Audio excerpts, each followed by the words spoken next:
Hello friends, this is Radha and welcome back to my channel Ramayana the great study. Friends, आज के इस video में हम कवर करने वाले हैं भारत की प्रमुख नदियों को। काफ़ी ज़्यादा इम्पोर्टेंट टॉपिक है फ्रेंड्स, आपके सभी कॉम्पिटिटिव एग्जाम्स के लिए। आप सभी जानते हैं कि इस टॉपिक से 2 से 3 क्वेश्चन आपके एग्जाम में जरूर पूछे जाते हैं। फ्रेंड्स, आज के इस टॉपिक को हम 2 पार्ट में डिस्कस करेंगे। 2 पार्ट में डिस्कस करने वाले हैं। पहले पार्ट में हम डिस्कस करेंगे एस्चुरी क्या होती है, डेल्टा क्या होता है, अपवाह तंत्र क्या होता है, और डिस्कस करेंगे सिंधु नदी के बारे में, चेनाब नदी के बारे में, झेलम नदी के बारे में, रावी नदी, ब्यास नदी, सतलज नदी, गंगा नदी, यमुना नदी, चंबल नदी, बेतवा नदी, कोसी नदी और दामोदर नदी के बारे में हम डिस्कस करने वाले हैं। फ्रेंड्स, आज का ये वीडियो थ्योरी सेक्शंस का होने वाला है। मीन्स कि आज के इस वीडियो को हम थोड़ा डिटेल में डिस्कस करेंगे, उसके एक्स्ट्रा पॉइंट को भी डिस्कस करेंगे, जिससे कि आपको दोबारा किसी और वीडियो को देखने की ज़रूरत ना पड़े। आप इस वीडियो के थ्रू ही आपको सब कुछ अच्छे से लर्न हो जाएगा।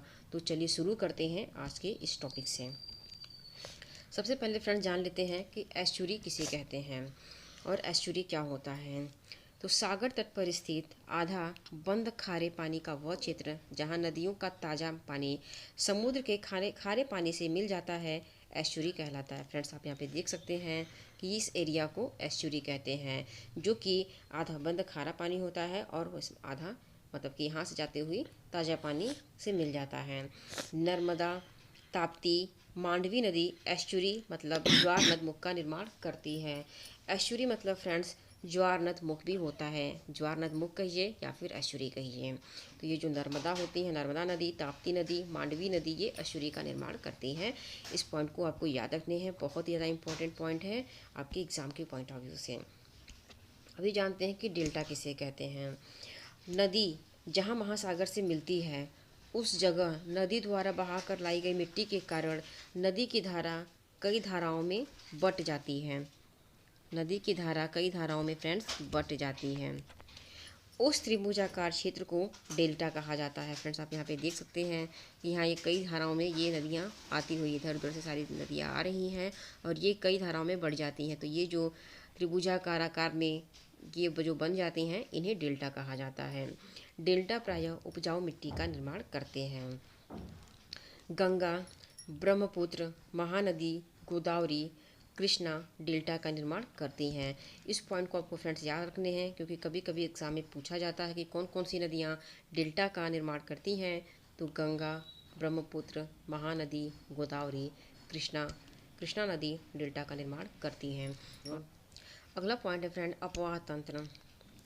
अपवाह तंत्र शब्द क्षेत्र के नदी तंत्र की व्याख्या करता है, जिसमें अलग अलग दिशाओं से छोटी छोटी धाराएं आकर एक मुख्य धारा मतलब मुख्य नदी का निर्माण करती हैं। फ्रेंड्स, आप यहाँ पे देख सकते हैं कि यहाँ से इन पहाड़ों से होती हुई छोटी छोटी धाराएं आकर एक यहाँ पे आप मिल जाती हैं और ये एक नदी का निर्माण करती हैं, मुख्य नदी का निर्माण करती हैं, जिसे कि अपवाह तंत्र कहते हैं।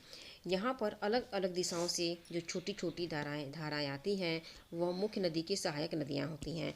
ये जो नदियाँ आ रही हैं छोटी छोटी धाराओं में, ये क्या होती हैं? ये मुख्य नदी की जो मेन नदी होती है उसकी सहायक नदियाँ होती हैं। इन्हें ही सहायक नदी कहा जाता है, जो कि मुख्य नदी का निर्माण करने के लिए अलग अलग दिशाओं से आती हैं। आप ये देख सकते हैं फिगर में। फ्रेंड्स, अब जान लेते हैं कि भारत का अपवाह तंत्र क्या है। भारत के अपवाह तंत्र 2 भागों में बटे हुए हैं। एक तो होता है हिमालयी अपवाह तंत्र, जो कि फ्रेंड्स आप इसमें देख सकते हैं येलो, पिंक एंड ब्लू में। ये आपका क्या है? ये हिमालयी अपवाह तंत्र से नदियों का निर्माण ये हिमालयी अपवाह तंत्र है। और दूसरा क्या है? प्रायद्वीपीय अपवाह तंत्र, जो कि हमारा ये प्रायद्वीपीय पार्ट है। तो इसे यह इनसे जो नदियों का निर्माण होता है, इनमें जो नदियों का निर्माण होता है, उन्हें प्रायद्वीपीय अपवाह तंत्र कहते हैं। चलिए इसको डिटेल में जानते हैं। और फ्रेंड्स, आपको बता दें कि हिमालयी अपवाह तंत्र में कौन कौन सी है। तो सिंधु नदी तंत्र है, एक है गंगा नदी तंत्र और तीसरा है ब्रह्मपुत्र नदी तंत्र। काफ़ी ज़्यादा इंपॉर्टेंट है, कभी कभी एग्जाम में पूछा जाता है कि हिमालयी अपवाह तंत्र के कितने भाग हैं। तो सिंधु नदी तंत्र, गंगा नदी तंत्र और ब्रह्मपुत्र नदी तंत्र आपको याद रखने हैं। चलिए जानते हैं इसको डिटेल में, सिंधु नदी तंत्र को। सिंधु नदी 3 देशों से होकर बहती है। सिंधु जो नदी है वो कितने देशों से होकर बहती है? वो 3 देशों से होकर बहती है। आपको याद रखने हैं, पहला है चीन, दूसरा है भारत और तीसरा पाकिस्तान। जो सिंधु नदी है वो 3 देशों से होकर बहती है, चीन, भारत, पाकिस्तान से आपको याद रखने हैं, बहुत ज़्यादा इम्पोर्टेंट पॉइंट है। चीन के तिब्बत स्थित मानसरोवर झील के निकट से इसका उद्गम होता है। इसका उद्गम कहाँ से होता है? तो चीन के तिब्बत स्थित मानसरोवर झील से इसका उद्गम होता है और उत्तर पश्चिम दिशा में बहती हुई यह नदी भारत के लद्दाख के दमचोक के पास से भारत में प्रवेश करती है। आगे बढ़ती हुई यह नदी गिलगित से होते हुए दर्जिस्तान के पास पाकिस्तान में प्रवेश करती है। आप यहाँ से देख सकते हैं कि फ्रेंड्स यहाँ से होती हुई आपका ये पाकिस्तान में आके मिल जाती हैं। कर दर्जिस्तान के पास पाकिस्तान में प्रवेश करती हुई कराची के पूर्व से होते हुए ये अरब सागर में मिल जाती है। और जो सिंधु नदी है वो कहाँ पे मिलती है? तो ये अरब सागर में मिलती है। आपको इस पॉइंट को भी याद रखना है, काफ़ी ज़्यादा इम्पोर्टेंट है। सिंधु नदी की कुल लंबाई फ्रेंड्स कितनी है? एग्ज़ाम में कई बार पूछे जाते हैं। तो इसकी पूरी लंबाई है 2880, इसकी 2880 किलोमीटर सिंधु नदी की लंबाई है। भारत का लेह शहर सिंधु नदी के बाएं तट पर स्थित है। आपको इस पॉइंट को भी याद रखने हैं। सिंधु नदी के अरब सागर में मिलने से पहले इसमें 5 प्रमुख सहायक नदियां आकर मिलती हैं। मीन्स कि सिंधु नदी जब अरब सागर में मिलती है उससे पहले ही सिंधु नदी में 5 नदियां मिल जाती हैं, जो कि उसकी सहायक नदियां हैं। चिनाब है, झेलम है, रावी है, ब्यास है और सतलज नदी है। फ्रेंड्स, जान लेते हैं चिनाब नदी के बारे में। यह सिंधु नदी की सबसे बड़ी सहायक नदी है। सिंधु नदी की सबसे बड़ी सहायक नदी कौन सी है? तो ये चेनाब नदी है, आपको याद रखने हैं। इसका उद्गम हिमाचल प्रदेश के 12 लारा दर्रे से होता है। K12 लारा दर्रे से होता है। कहाँ से होता है? इस पॉइंट को भी आपको याद रखने हैं। K12 लारा दर्रे से होता है।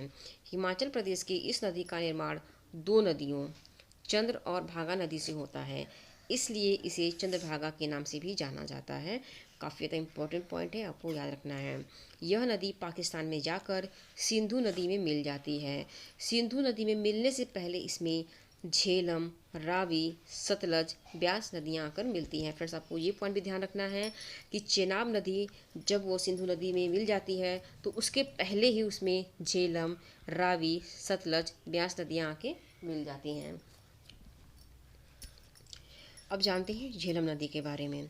झेलम नदी का उद्गम कश्मीर घाटी के बेरी नाग के निकट से होता है। कहाँ से होता है? बेरी नाग के निकट से होता है। यह नदी 170 किलोमीटर भारत पाकिस्तान सीमा का निर्माण करती हुई पाकिस्तान की झंग के निकट चेनाब नदी में मिल जाती है। कहाँ पे मिल जाती है? तो पाकिस्तान की झंग के निकट चेनाब नदी में मिल जाती है। आपको ये पॉइंट याद रखना है कि कहाँ पे मिलती है। नेक्स्ट है रावी नदी। यह नदी हिमाचल प्रदेश के रोहतांग दर्रे से निकलकर कश्मीर तथा पंजाब होते हुए पाकिस्तान के झंग के निकट चेनाब में मिल जाती है। झेलम नदी और रावी नदी कहाँ पे मिलती हैं? पाकिस्तान के झंग के निकट चेनाब नदी में मिल जाती हैं। ये दोनों ही नदियाँ आपको याद रखना है। नेक्स्ट है ब्यास नदी। रोहतांग दर्रे से निकली ब्यास नदी हिमाचल प्रदेश की कुल्लू घाटी में बहते हुए पंजाब के हरिके में सतलज में मिल जाती है। ब्यास नदी किसमें मिलती है? तो ये सतलज नदी में मिलती है। झेलम नदी किसमें मिलती है? तो ये चेनाब नदी में मिलती है। रावी नदी किसमें मिलती है? तो ये भी चेनाब नदी में मिल जाती हैं। नेक्स्ट है सतलज नदी।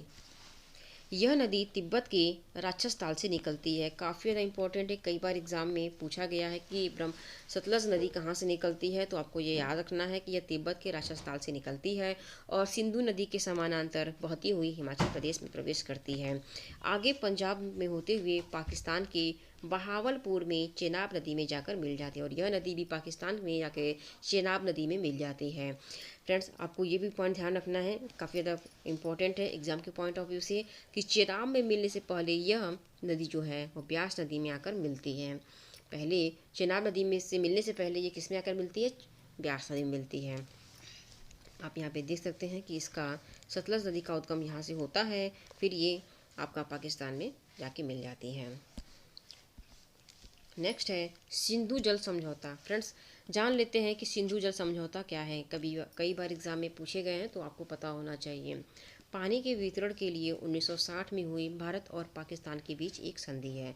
सिंधु जल समझौता क्या है? तो ये एक संधि है जो कि पानी के वितरण के लिए भारत और पाकिस्तान के बीच में 1960 में हुई थी।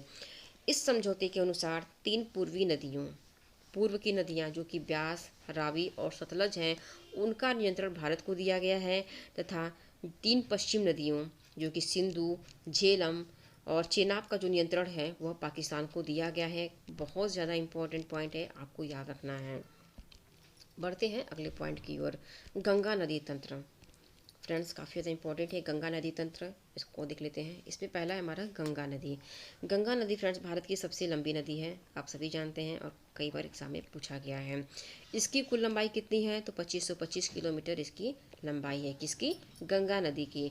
गंगा नदी भारत की सबसे लंबी नदी है और इसकी जो कुल लंबाई है वो 2525 किलोमीटर है। ये पॉइंट आपको याद रखने हैं। इसमें भारत में इसकी लंबाई कितनी है? तो वो भारत में जो इसकी लंबाई है वो 2071 किलोमीटर है। भारत में इसकी लंबाई कितनी है?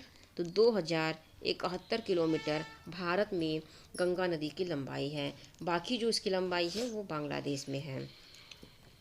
सतोपथ हिमानी से निकली अलकनंदा और गोमुख से निकली भागीरथी नदी जब देवप्रयाग में मिलती है तब इसका संयुक्त रूप गंगा के नाम से जाना जाता है।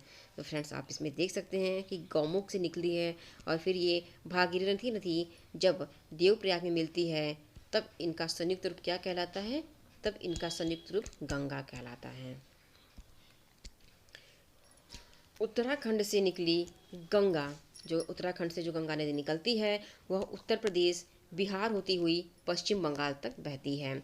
पश्चिम बंगाल के फरक्का पर ये 2 धाराओं में बढ़ जाती है। किन धाराओं में बढ़ जाती है? तो 2 धाराओं में बढ़ जाती है, हुगली और मुख्य धारा भागीरथी नदी में।